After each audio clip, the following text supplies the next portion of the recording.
আমার ভিডিও শুধুমাত্র আমার ফলোয়াররাই দেখে, নন ফলোয়ারের কাছে আমার ভিডিও যায় না। তো এই ধরনের কমপ্লেন আমি অনেক সময় পেয়ে থাকি।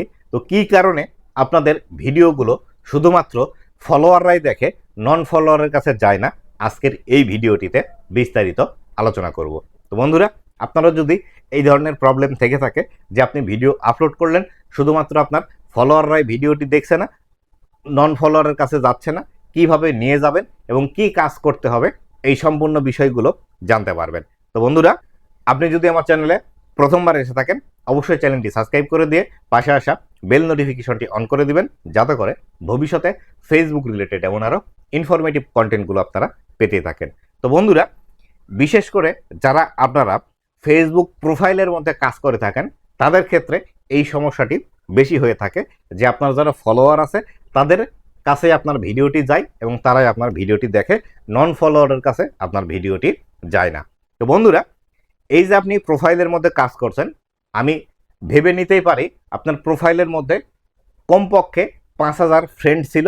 যখন আপনি এটি প্রফেশনাল ড্যাশবোর্ড অন করেছেন, সেগুলো আপনার ফলোয়ারে কনভার্ট হয়ে গিয়েছে। আর আপনি যখন প্রোফাইলে কাজ করবেন, আপনি কিন্তু প্রফেশনালি প্রোফাইলের মধ্যে কাজ করেন না। কেননা আপনি প্রোফাইলটে জাস্ট প্রফেশনাল ড্যাশবোর্ড অন করে আপনার মন চাইলেও আপনি রান্না করছেন, একটি ভিডিও রান্নার আপনি ফেসবুকের মধ্যে পোস্ট করে দিলেন। কোথাও ঘুরতে যাচ্ছেন, যেখানে ঘুরতে গিয়েছেন তার একটা ছবি আপনি প্রোফাইলের মধ্যে পোস্ট করে দিলেন।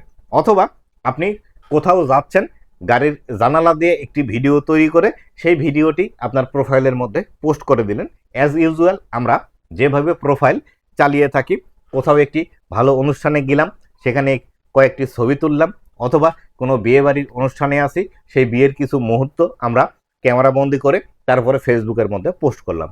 তো এর কারণে যে বিষয়টি হয়ে থাকে সেটি হলো, আপনার যারা ফ্রেন্ডরা আছে আপনার প্রোফাইলের মধ্যে, তারা তো আপনার প্রফেশনাল ড্যাশবোর্ড অন করার পরে প্রোফাইলে কনভার্ট হয়েছে।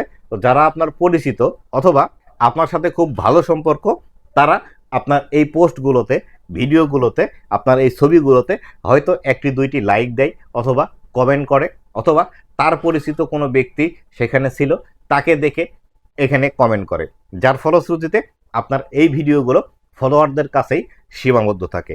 আপনি যদি আপনার ভিডিওটি নন ফলোয়ারদের কাছে নিয়ে যেতে চান, অবশ্যই আপনার ভিডিওটিতে কিছু না কিছু ভ্যালু থাকতে হবে, যে আসলে আপনার ভিডিওটি কেন দর্শকরা দেখবে।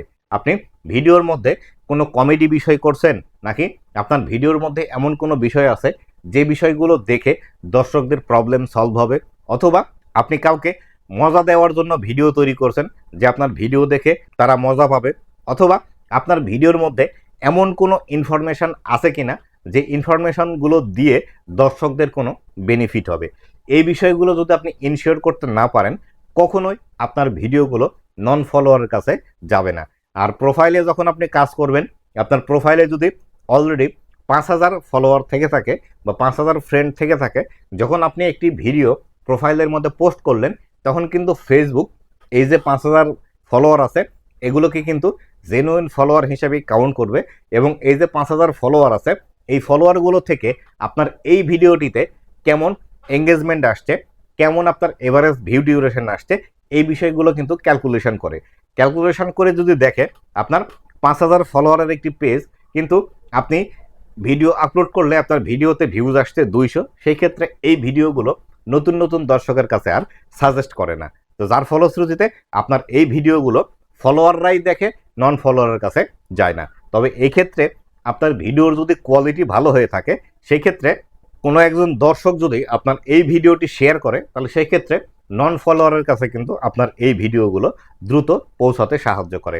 অথবা আমি যে বিষয়টি বলে থাকি যে আপনি যদি প্রফেশনালি ফেসবুকের মধ্যে কাজ করতে চান, আপনার আইডির মধ্যে কাজ না করে আপনি পেজের মধ্যে কাজ করুন, সেই ক্ষেত্রে আপনার এই ভিডিওগুলো কিন্তু সবথেকে বেশি ভালো পারফর্ম করবে। কেননা পেজের মধ্যে আপনার পরিচিত কেউ নেই, আপনার ভিডিওর কোয়ালিটি যদি সামান্যতম ভালো হয়ে থাকে, সেই ক্ষেত্রে একজন দর্শক দেখে তার কাছে ভালো লাগলে আপনার এই ভিডিওটি কিন্তু শেয়ার করে দিবে, যার ফলশ্রুতিতে আপনার এই ভিডিওগুলো শেয়ারের ফলে কিছু নতুন সংখ্যক দর্শকের কাছে তো পৌঁছাবেই, এর পাশাপাশি ফেসবুকে কিন্তু আপনার এই ভিডিওগুলো রেকমেন্ডেশনে পাঠিয়ে নতুন নতুন দর্শকের কাছে কিন্তু পাঠাবে, এবং যার ফলশ্রুতিতে আপনার এই ভিডিওগুলো ফলোয়ারের নন ফলোয়ারের কাছে বেশি যাবে। আর যখন আপনার ভিডিওগুলো নন ফলোয়ারের কাছে বেশি যাবে, তখনই কেবলমাত্র আপনার ভিডিও ভাইরাল হবে এবং এখান থেকে কিন্তু আপনি দ্রুত সফলতা পাবেন। তো আশা করি বিস্তারিত বিষয়টি বোঝাতে পেরেছি, আপনাদের ভিডিও কেন ফলোয়ারদের কাছেই থাকে, নন ফলোয়ারের কাছে কেন যায় না। তো বন্ধুরা, এই ছিল আজকের ভিডিওটি কেমন লেগেছে অবশ্যই জানাবেন, এবং ভবিষ্যতে ফেসবুক রিলেটেড এমন আরও ইনফরমেটিভ কন্টেন্টগুলো পাওয়ার জন্য অবশ্যই আমার ফেসবুক পেজ এবং ইউটিউব চ্যানেলের সাথে থাকবেন। ধন্যবাদ সবাইকে।